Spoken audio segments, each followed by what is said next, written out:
Hi friends, నేను ఇప్పుడు కాంచీపురంలో ఉన్నాను. ఇందులో ముఖ్యమైనటువంటి దేవాలయము వరదరాజస్వామి టెంపుల్.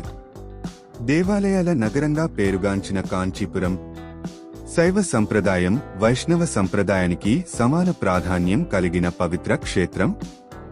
వరదరాజస్వామి దేవాలయం 108 దివ్య దేశాలలో ఒకటైన ఈ ఆలయం చరిత్ర, కళావైభవం, భక్తి భావం కలిసిన విశిష్టమైన స్థలంగా నిలిచింది.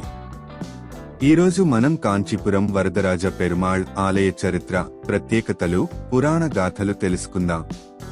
కాంచీపురం తమిళనాడులోని పవిత్ర నగరం. ఈ నగరాన్ని దేవాలయాల నగరం అని పిలుస్తారు.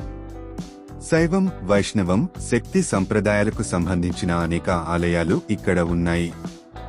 వీటిలో అత్యంత ప్రసిద్ధి చెందినది వరదరాజస్వామి ఆలయం. ఇది శ్రీ మహావిష్ణువుకు అంకితమైన ఆలయం.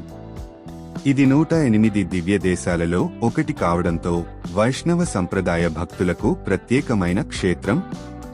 ఆలయాన్ని మొదటగా పల్లవులు 11వ శతాబ్దంలో నిర్మించారు.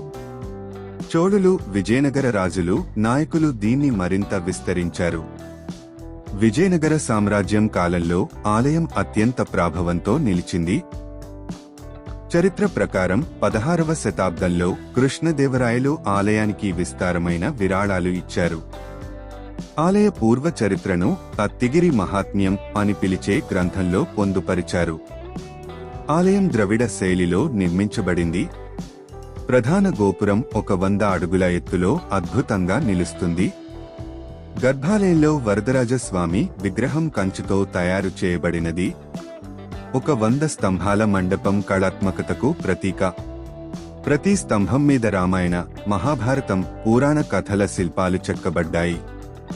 ఆలయం చుట్టూ గోపురాలు, మండపాలు, కోనేరు ఉన్నాయి.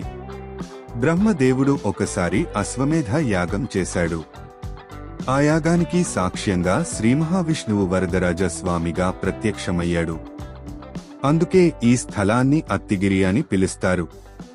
అరటి చెట్టు కాండంతో తయారు చేయబడినటువంటి విగ్రహం. ప్రతి 40 సంవత్సరాలకు ఒకసారి మాత్రమే ఈ విగ్రహం ప్రజలకు దర్శనమిస్తుంది. దీనిని అత్తి వరద దర్శనం అంటారు.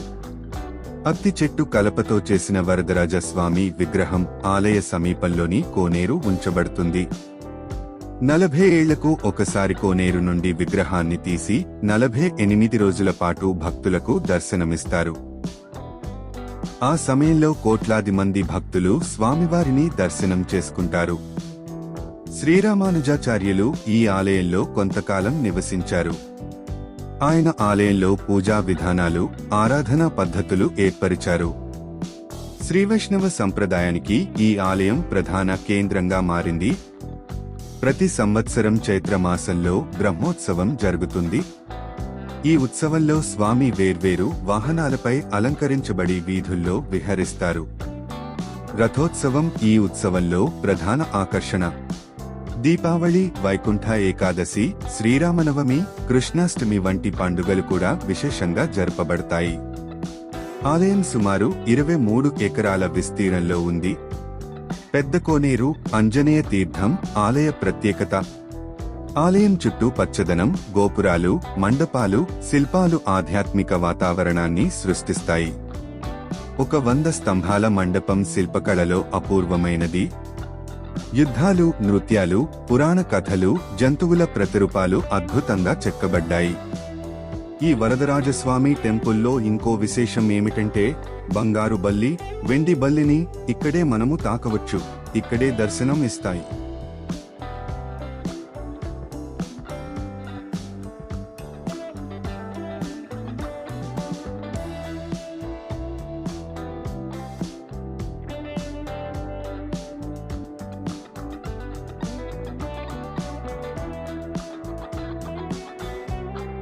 నేనిచ్చినటువంటి ఇన్ఫర్మేషన్ నచ్చినట్లయితే ఈ వీడియోను లైక్ చేయండి, నా ఛానల్ను సబ్స్క్రైబ్ చేయండి, షేర్ చేయండి. మళ్ళీ నెక్స్ట్ వీడియోలో కలుద్దాం.